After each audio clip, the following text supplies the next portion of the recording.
What's on, ladies and gentlemen? My name's Ross, I like games, and today we need to look at a weird kind of deck. Turns out yellow hybrids, which have been good for a little while, let's be clear, yellow hybrids are still very good over in Japan, even with EX2 legal and all of that good stuff. So before we start looking at all the BT9 decks which are going to be coming out in the next couple of weeks, we need to have a look at this beautiful list which was shared by @DE_GI_NO_GEN_2 over on Twitter. And I do believe they've got a YouTube, so do make sure you go and check them out. There's probably some pretty good stuff going on here.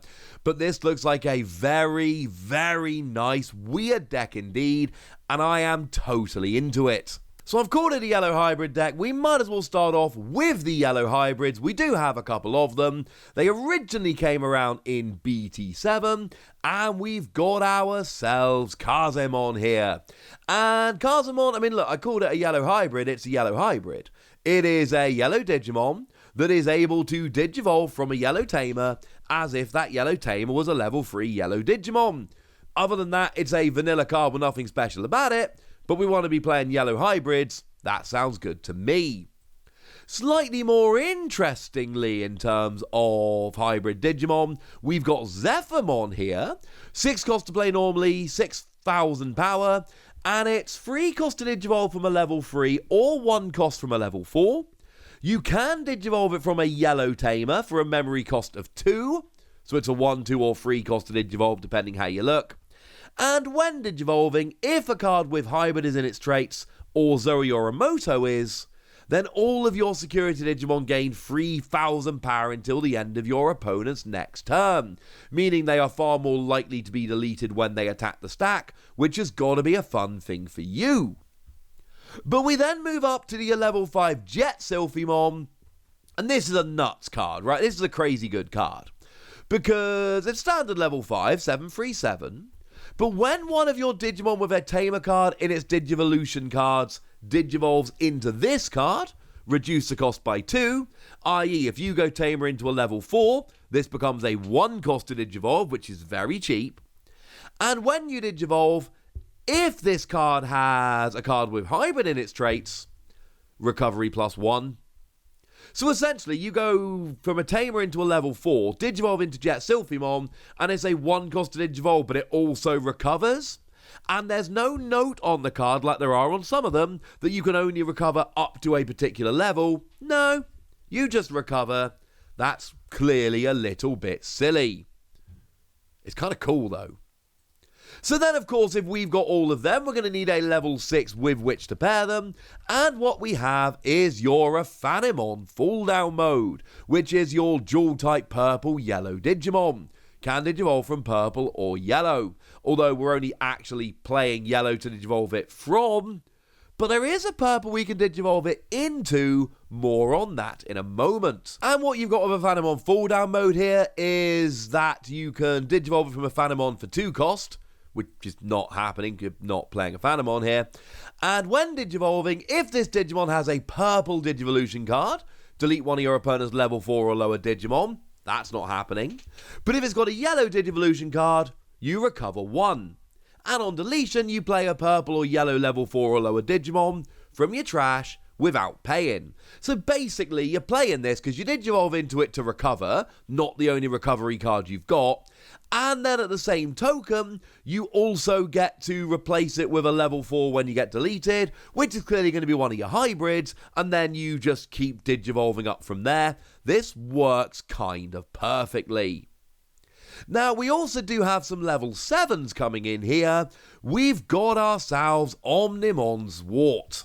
Or Zwart D if we want to be pedantic, and we clearly should, they're different cards. As a security card, you just play it without paying its memory cost, which is quite good. When Digivolving, you delete one of your opponent's Tamers, and on deletion, you delete one of your opponent's Digimon. So basically, you can have it out as a good security card, or you can Digivolve it up and start deleting stuff. It only Digivolves from purple or black, not from yellow, but because you've got that dual colour purple and yellow level 6, you'll be absolutely fine. We then also have Billzamon here, the Blast Mode, the level 7, When it's trashed from your deck, delete one of your opponent's level 4 or lower Digimon.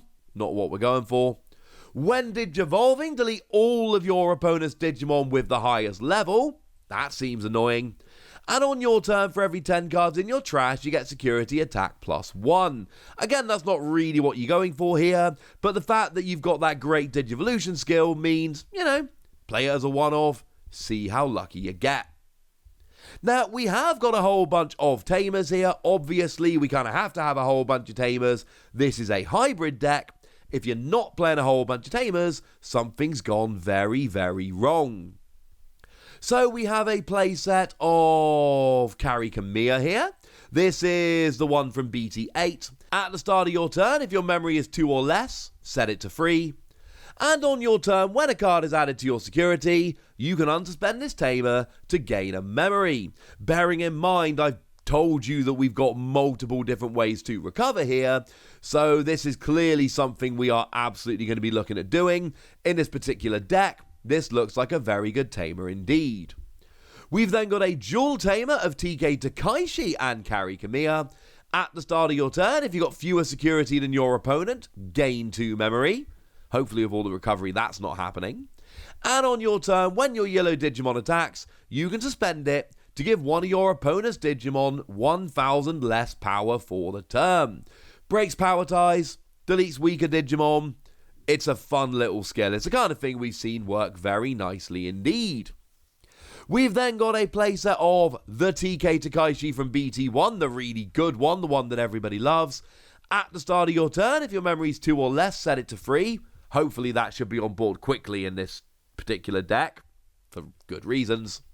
And when you play, you can reveal a card in your security and add it to your hand. If it's a yellow card, you recover 1. Remember, it's not real recovery, because all you're doing is replacing the card you took, but it lets you grab a card out of your security, which gives you really nice consistency. And, of course, if you're putting cards into your security from the top of your deck more often, that does mean it's more likely that the cards you want to get in your security will end up in your security because they've got extra chances to get in there. And then we finish with Zoe Orimoto from BT7. And when you play, you may search your security stack for a card with hybrid or 10 warriors in its traits, add it to your hand, and if you do, recovery +1. And just like we said with TK Takaishi, you're searching your security, extra consistency, and then if you pick something up, you're replacing it, which means cards that you want to end up in your security will actually now have a slightly higher chance of appearing in your security, which again is a very good thing that we should be pretty happy about. But this is a bit of a weird deck, and along with all of the Tamers, etc., we've also got ourselves a whole bunch of option cards. Starting off with Holy Wave. 6 cost card, it recovers 1. And as it comes out as a security card, it recovers 1. Well, we've talked about security, recovery, and all of that in this deck. It's something we like very much indeed. And we got skills that rely on it. And we've got different ways of, when you're recovering, you're putting cards back on top of your stack, which means that cards have got extra chances to get in your security, and that is just great all around, quite frankly. This is the kind of thing we should be pretty happy about. But that's not the most expensive option card we've got here. We've also got Wyvern's Breath, the 8 cost card. One of your opponent's Digimon loses 15,000 power for the turn. So basically, you just delete anything. There are a few Digimon here and there that might actually be able to survive this, but they will be very much few and far between. They'll be in the minority, quite frankly. If it happens, it happens. Let's try and avoid it. But if you want a cheaper option card, we actually do have a 1 cost option card here, which is quite nice. It's Tactical Retreat from BT4. Place one of your Digimon face down on top of your security stack. Or as a security card, it recovers. And again, but when you're recovering, you're putting extra cards from your deck into your security, meaning that all of these cards have a higher than average chance of coming out in your security. That's a good thing. Tactical Retreat does recover, but it recovers at the cost of losing a Digimon that's on the field. But then again, if you can get rid of a Digimon that's not doing you much good, and doing so basically recovers. There's a lot of recovery in this deck, right? That's kind of how the deck is made. And this is only going to help with that.